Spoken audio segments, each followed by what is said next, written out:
अम्मा कॉलेज में दाखिला दिलवाने पर राजी ना थी। मैंने रो रो कर बुरा हाल कर लिया, तब उन्हें मुझे कॉलेज भेजना ही पड़ा।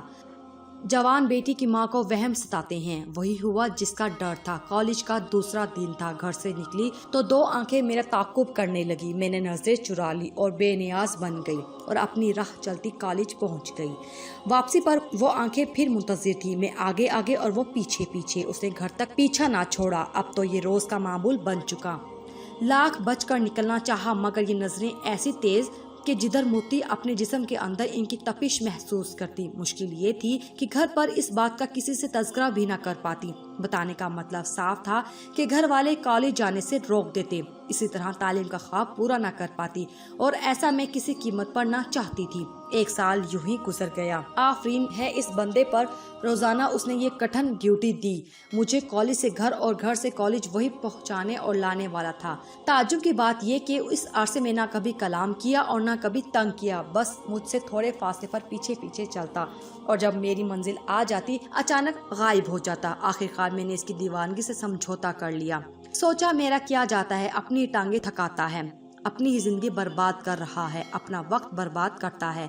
मुझे कुछ नहीं कहता, मुझे क्या लेना, जिस दिन कुछ कहा तो देख लूंगी। शुरू में डरती थी, रफ्ता रफ्ता एतमाद आता गया। अब अकेले कॉलेज आते जाते डरना लगता था। जो ताक़ुब करता था उसे अपना मुहाफिज और चौकीदार तसव्वुर कर लिया। सुकून से तालीम हासिल करती। बिल आखिर मेरा सितारा गर्दिश में आ गया। एक रोज जबकि कॉलेज में पार्टी थी, अपने रास्ते पर जा रही थी कि अचानक वो सामने आ गया। मैं उसे उसके कदमों के आवाज से पहचानती थी। पहली बार सूरत देखी, बस देखती रह गई। खुद पर काबू ना रखा और पूछा, क्या बात है मिस्टर कमाल के मुस्तकिल मिजाज हो? अब तक हिम्मत नहीं हारी। वो बोला, आज हिम्मत हार चुका हूँ। ये कहकर जल्दी से एक कागज मेरे हाथ में थमाया और चल दिया। हैरत की बात थी कि वो मेरा नाम भी जानता था। पहले इस कागज को देखती रही, सोचती रही पढ़ूं या फाड़ दूं। इसी लम्हे तजस्सुस ने दामन पकड़ लिया। घर लाकर उसे पढ़ा।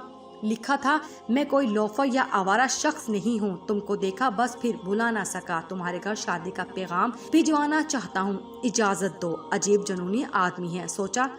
जाना पहचान बना जिंदगी भर का हमसफर बनने। मैं क्या जानूं आवारा है या शरीफ खानदान का है, निकम्मा है या मालदार है। लगता तो निकम्मा सा है, पर सूरत लाखों में एक थी। मगर अजनबी अनजान था, कोई कैसे किसी राह चलते पर एतबार करे। उसने अपना नाम सऊद लिखा था और घर का पता भी दर्ज था। मैंने अपनी सहेली को कागज दिखाया कि मालूम नहीं कौन है, कॉलेज के पहले दिन से पीछा कर रहा है। उसने नाम पढ़ा और बोली, जानती हूँ मैं उसे, ये मेरे चचा का बेटा है, इकलौता लाडला और मालदार बाप का बेटा है, पढ़ा लिखा है, इन लोगों का अपना बिजनेस है। सऊद बुरा नहीं है, बहुत अच्छा लड़का है, बस यूं समझ लो कि इश्क में गिरफ्तार है। और जानती हो ना, इश्क ना पूछे जात। मैंने कहा, नाजिया ऐसी बात मत करो, इस मसले का हल निकालो, अब बहुत हो गया। 1.5 साल से खामोशी से बर्दाश्त किया है। वो बोली, तुम बड़ी संगदिल हो, तुम्हारे दिल में उसके लिए कोई नरम गोशा नहीं फूटा? अरे नादान, कोई इतना भी किसी को चाहता होगा कि बरसों किसी के पीछे चलते रहे? सबर तुमने किया है या उस बेचारे ने? अब क्या करूं मैं, नौबत पर्चेबाजी तक आ गई। भाई जिंदगी में इतना चाहने वाला दोबारा नहीं मिलेगा, संजीदगी से सोचो। हाँ कहती हो तो मैं सऊद की अम्मी यानी अपनी चच्ची को तुम्हारे घर रिश्ते के लिए भेजती हूँ। फिर जो जवाब तुम्हारे वालिदैन से मिले उसे कबूल कर लेना। गर्ज कई दिन नाजिया मेरे जहन को हमवार करती रही। तब मैं भी सोचने पर मजबूर हो गई कि रिश्ता तो मुनासिब है। मेरी खामोशी को नीम रजामंदी मानकर नाजिया अपनी चच्ची को हमारे घर ले आई। उन्होंने आते ही सीधी बात की कि बेटे के लिए रिश्ता मांगने आए हैं। वसीला नाजिया बनी थी, इसलिए अम्मी ने खातून की बात गौर से सुनी और हाल अहवाल मालूम किया। जब हर तरफ से तसल्ली हो गई तो अम्मी ने कहा, कुछ दिन तक सोचकर जवाब देंगे। मेरा एफए का रिजल्ट आ गया, मैं अच्छे नंबरों से कामयाब हो गई। अब सऊद के घर वाले बार बार आने लगे। इधर नाजिया से सऊद पूछता कि शादी के घर वाले जवाब क्यों नहीं देते, कितनी मुद्दत सोचने में लगाएंगे, हाँ या ना में जवाब तो दें। इन्हीं दिनों अब्बा जान को बीमारी लाहक हो गई, घर बैठ गए। वालदा ने मुझे उम्मीदों का मरकज बना लिया। हर वक्त कहती, अब मियाँ जी काम नहीं कर सकते, अब शाज़े ही हमारा सहारा बनेगी। मैं आगे पढ़ना चाहती थी लेकिन हालात बुरे होते जा रहे थे। लगता था मुलाजमत मेरे नसीब में लिखी गई है, वो भी इस उम्र में जब लड़कियां सुनहरे ख्वाब देखती हैं। सऊद की वालदा चक्कर लगा रही थी। बेटा उनको मजबूर करता था कि शाज़े से शादी करनी है, कुछ भी करो अम्मा शाज़े की वालदा को मना लो।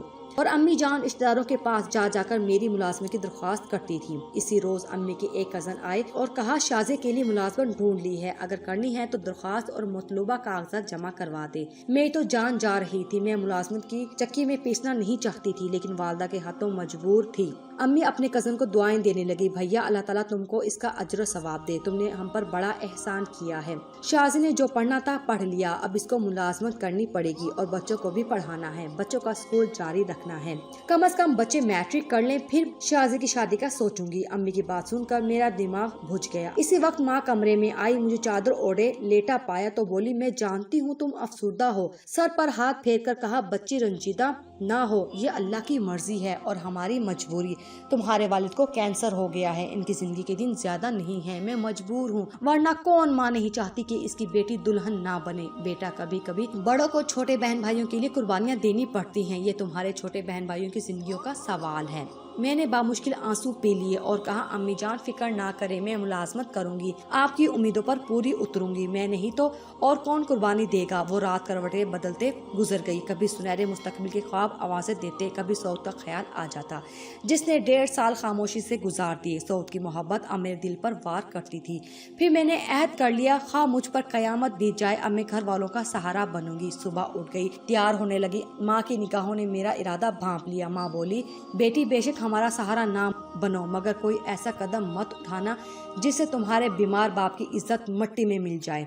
वाकई में माँ की नजर दीवार के इस पार भी देख लेती हैं। मैं आज सऊद से मिलने जा रही, लेकिन उसे समझाने के लिए अब वो मेरा इंतजार छोड़ दे और अपनी वालदा को हमारे घर ना भेजे, क्योंकि मैं अपने कुंबे के लिए कुर्बानी देने पर मजबूर हूँ। नाज़े के जरिए मैंने सऊद से मुलाकात की। सऊद मेरी बातें सुनकर नाराज हो गया और कहा, तुम मोहब्बत को मजाक समझती हो, लेकिन इश्क मजाक नहीं। तुम नौकरी का ख्याल छोड़ दो, मैं तुम्हारे कुंबे का सहारा बनूंगा। तुम्हारे वालिदैन मेरे भी माँ बाप हैं, तुम्हारे बहन भाई मेरे भी बहन भाई हैं। मैंने मोहब्बत नहीं तुमसे इश्क किया है।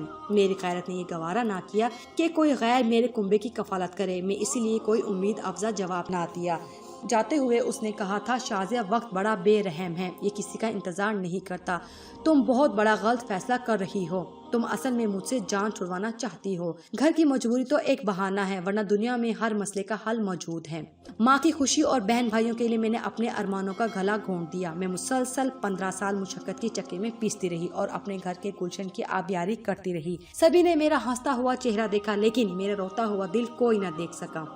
वो वक्त आ गया जब मेरी मेहनत रंग लाई। बहन भाई पढ़ लिख कर अपने अपने घर हो गए, उनको अपनी खुशियां मिल गई, तो मुड़कर भी ना देखा कि मैं उनके कदमों की धूल थी या इसी कारवां के पीछे रह जाने वाली राख थी। वालिदैन के वफात के बाद भाभियों ने भाइयों को अलग कर दिया। वो मुझसे अलहदा रहना चाहती थी, बहनें अपने घर की हो गई और मैं अकेली जिंदगी की कश्ती खींचने लगी। जब उम्र 42 साल हो गई तो सऊद याद आया, जिसने कहा था, शाज़िया वक्त बड़ा बेरहम है, ये किसी का इंतजार नहीं करता। मैं बहुत तन्हा थी। एक दिन नाज़े के पास गई, वो दूसरे शहर जा चुकी थी। दिल बुझा हुआ था, सोचा अपनी प्यारे सहेली से मिल लूंगी तो अफसुर्दा दिली में कुछ तो कमी आएगी। नाज़े से मिलने दूसरे शहर गई। नाज़े ने बहुत अच्छा इस्तकबाल किया और गर्म जोशी से मिली। कुछ गिले शिकवे हुए और माजी की सुनहरी बातें हमने दोहराई। अचानक ही नाज़े ने बताया कि सऊद एक मुद्दत के बाद दुबई से लौट आया है और कल मेरे घर दावत पर आ रहा है, लेकिन सऊद नहीं जानता कि तुम आई हुई हो। मैंने कहा, खुदा के वास्ते तुम सऊद को मेरे बारे में ना बताना। ये सुनकर वो खामोश हो गई। अगली रात खाने पर नाज़े के घर मेहमानों की आमद हो गई। जब खाना शुरू हुआ तो मैंने महसूस किया कि 2 आंखें मुझे काफी देर से देख रही हैं। न जाने इस दिन मुझ में कौन सी कशिश आ गई थी कि 2 आंखें मुझे देखे जा रही थी। मैंने तो अपनी जिंदगी से समझौता कर लिया था। बहन भाई छोड़ गए थे, अब बुढ़ापे की सरहद पर थी। मैं वापस घर आ गई और बहुत रोई। सऊद बहुत याद आया। दरवाजे पर दस्तक हुई, सोचा कौन होगा। बाहर बामुश्किल उठी, दरवाजा खोला तो सऊद सामने खड़ा था। नाजिया भी साथ आई थी। मुझे बुखार तेज हो चुका था। उन्होंने मुझे सहारा दिया। बुखार की शिद्दत से मैं तप रही थी। मुझे सहारा दिया और अस्पताल ले गए। मुझे यखनी तैयार करके पिलाई, यहाँ तक कि मैं अपने पैरों पर खड़ी हो गई। सऊद ने बिठाया और बोला, नाजिया के घर जब तुम्हें देखा, पुराना घाव जो भरा न था वो फिर ताज़ा हो गया। नाजिया को मजबूर करके लाया हूँ। मैंने तुमसे कहा था ना, वक्त किसी का इंतजार नहीं करता, ये बड़ा बेरहम होता है। मगर देखो, मैंने तुम्हारा इंतजार किया और अभी तक कर रहा हूँ, क्योंकि मैं वक्त नहीं हूँ और ना ही मैं बेरहम हूँ। बेरहम तुम थी जो मुझे ठुकरा दिया। आज तुम कितनी तन्हा हो, कोई तुम्हारा परसाने हाल नहीं है। उस रोज मेरी बात मान लेती तो मैं तुम्हारे घर वालों का सहारा बनता। میں نے کہا سعود تم نہیں سمجھوگے، ویسے بھی دکھ ملے اگر شادی کرتی پھر بھی دکھ ملتا، انسان اپنی انا کو توڑ کر کبھی سالم نہیں رہتا۔ تم نے عشق کیا تبھی تم ثابت قدم رہے، میں نے تم سے عشق نہیں کیا تھا، بس تم اچھے لگے اور شادی میں میری عمر کا تقاضا تھا، مگر تمہارا احسان نہ میں لے سکی، سعود مجھے معاف کر دینا۔ سعود بولا شازیہ عشق میں معافی نہیں ہوتی، تم کو معافی مل جائے گی مگر مجھے نہ ملے گی، میں جب تک جیوں گا سولی پر لٹکتا رہوں گا، کیونکہ میں نے عشق کیا تھا، میں تمہاری بات نہیں سمجھ سکا، ویسے ہی تم عشق نہیں سمجھو گی، میں دنیا گھوم آیا ہوں، گھاٹ گھاٹ کا پانی پیا ہے، مگر ابھی تک شادی نہیں کی، تم مجھ سے شادی کر لو، عمر بیت چکی ہے۔ میں نے کہا اب کیا اچھی لگوں گی، شادی کا وقت تو بیت چکا ہے، پینشن ملتی ہے، اسی سے زندگی بسر ہو رہی ہے۔ نازیہ نے مگر ہار نہ مانی اور پیچھے ہی پڑ گئی، پھر میری اور سعود کی شادی کروا کر ہی اس نے دم لیا۔ آج بھی سعود کہتے ہیں ہم نے سنہرے خوابوں کی طرح شادی تو نہیں کی، لیکن ہمیں آج بھی ایک دوسرے کا ساتھ چاہیے۔ ابھی جب دو آنکھیں میرا تعاقب کرتے محسوس ہوتی ہیں تو کہتی ہوں سعود تم بڑے مستقل مزاج ہو، تمہاری محبت کی مثال ملنی مشکل ہے۔ اگر آپ کو ہماری یہ ویڈیو اچھی لگی ہے تو پلیز ابھی ہمارے اس چینل کو ضرور سبسکرائب کر دیجیے، شکریہ۔